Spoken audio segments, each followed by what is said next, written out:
back to Mountain Dew Musings. I don't know why I said welcome back, but this is our first episode of Mountain Dew Musings. I hold in my hand a can of delicious Mountain Dew. I swear I'm not sponsored. I just do this because Mountain Dew is my favorite drink. Um, but in the absence of doing big content that's like, you know, takes a while to produce, I have to write a script for and everything, I thought I'd just start filling in those gaps between big content with stuff that is just my thoughts on the gaming and film industry. This week we didn't really have too much big news in film. We really just had that Avatar is still kicking everybody's butt at the box office. Megan's a surprise hit, but I'm sure that surprised no one who saw it online. Um, but I did want to talk about one big thing this week, and I was kind of worried because up until Wednesday night, uh, I didn't really have uh, much content to talk about in this episode. I didn't really, one second. I didn't really have much content that I could talk about. So, but I don't want to say thankfully because this issue we are about to talk about is a very serious issue and one that highlights the issues with the gaming industry at large. Um, but, you know, something to talk about and something I think I want to just share my thoughts on. Alright, so as you can see in the image, you're probably immediately thinking, oh boy, it's talking about the Microsoft layoffs, and yes, I am. The Microsoft layoffs, in my opinion, are something that didn't really need to happen.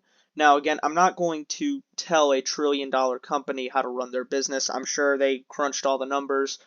But from a customer standpoint, and someone who is actively trying to get into the video game industry as a software developer, I find this extremely out of touch. And there is more stuff that has come out recently that I will touch on. But what has happened is Microsoft laid off 10,000 employees. Now, there are people who are quick, oh, that's 5% of their workforce. Yeah, I mean, Microsoft's a big company, and this just shows that they overhired a lot during COVID. But it is a questionable decision to do. Now, I know a lot of other big tech companies are doing layoffs. Amazon, Google, Meta, they're all doing their own layoffs, and that's unfortunate, just as it is with this one. But the optics of the Microsoft layoff are much worse than the other big tech ones because Microsoft is in an era where they are in pretty much record profitability. They're not in the red in terms of income. They're posting record profits. Their executives are paid millions, and yet you're laying off 10,000 rank and file employees while also in the midst of acquiring Activision Blizzard. Now, I haven't posted much in a while, but I am a staunch critic of the Activision Blizzard deal. I do not think it is a good investment for Microsoft to do, especially where the Xbox community is concerned. I just feel like it's too volatile. Not volatile, but like the company Activision is just too large. They've been a major player for the past 30 years. They've been around since the Atari days. They were the first third-party publisher. And so I think it's a bit too big for any one platform holder to have. Now, there's a lot of people who are probably saying, "Oh, you're just a Sony fanboy or something like that." Well, I mean, no, not really. I like Sony. I like Microsoft. I mean, I like the games both of them put out. Well, in Microsoft's case, when they put out games. And, I mean, I grew up with an Xbox. I mean, it was a fun platform to play on. But it seems right now that they're doing everything they can to not fix what is broken at home. And by at home, I mean Xbox Game Studios. So, we just received news that the layoffs hit 343 Industries, which is, as everyone knows, the sole proprietor of the Halo franchise. Now, I'm not going to get into I'm not going to get into specifics about what these layoffs entail, because a lot of people don't know. We just know that 343 was hit the hardest. But according to a leak from a renowned Halo leaker, we are currently seeing, like, this is unprecedented what is happening to 343. Basically, they are gutting the studio. Um, it's going to turn into something like World's Edge, who just handles the IP for Age of Empires. They don't really do any developing themselves. 343 is going to kind of sit back and go into that role. They're still going to maintain Infinite with new content, but I mean, if you're wondering why there's so many additional teams on Infinite, like Certain Affinity, Sparasoft, Skybox Labs, it's because they are the ones who are making the new content. 343 apparently hasn't made a lot of the new content and stuff. They've mostly been working on Forge. Most of the new cosmetics and modes are being developed by outside parties. We know Certain Affinity is working on a multiplayer Halo project. What that is, we don't know. People think it's a battle royale for Halo, but at this point, I don't see that going through. I mean, Halo has never really fit the Battle Royale bill, and they're already proving they can't keep up with the games as a service trend. They can't put out reasonable content in a good enough clip. So that's one thing we have to keep in mind. Um, I think a Battle Royale would be dead on arrival, honestly, because I mean, there's not many people playing Halo Infinite anymore. Uh, so that's just my thoughts on that. Another studio that got hit not as hard as 343, but from what I've read from Jason Schreier, it was the second hardest hit was Bethesda, um, and not just Bethesda Soft, not the publishing label. This is Bethesda Game Studios, so Starfield, Elder Scrolls, Fallout.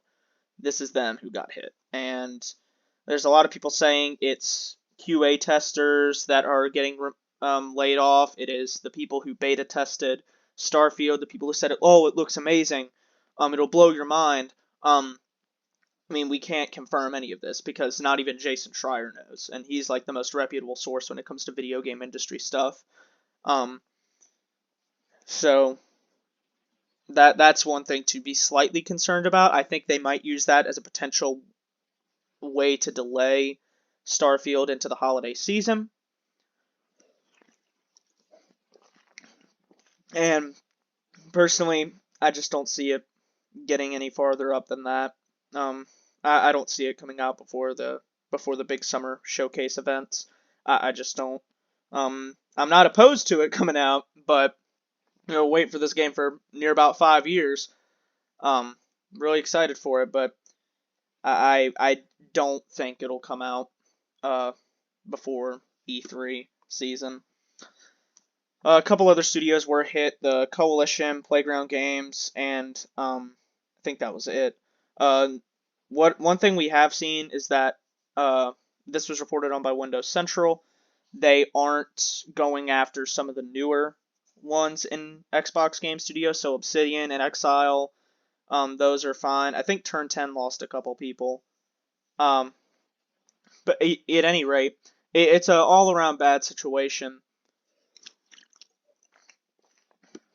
And the optics are the worst part of it because, I mean, you think about it, they hired a bunch of people. Now they're laying off 10,000 people.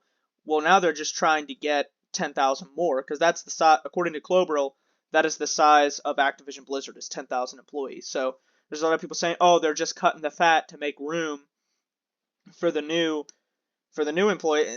That's still not the best way to look at it because, I mean, again, if Microsoft was operating in the red and like they were losing money hand over fist, then yes, I mean the layoff would be um it would make sense. It doesn't really make sense when you're spending $70 billion trying to buy Activision, which again, as I've been a vocal critic of, is not really the best investment to go after because this deal they've said is not about making exclusive games for the Xbox platform. It is not about making Xbox more attractive.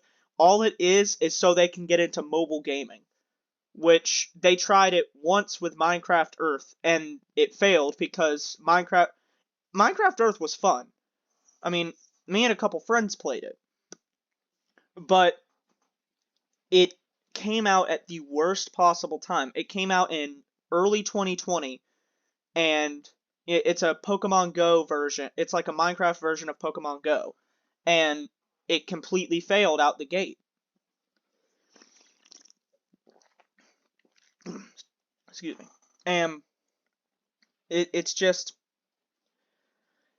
it it just doesn't make sense that they did one thing with mobile and it didn't do well, not because it was a bad game.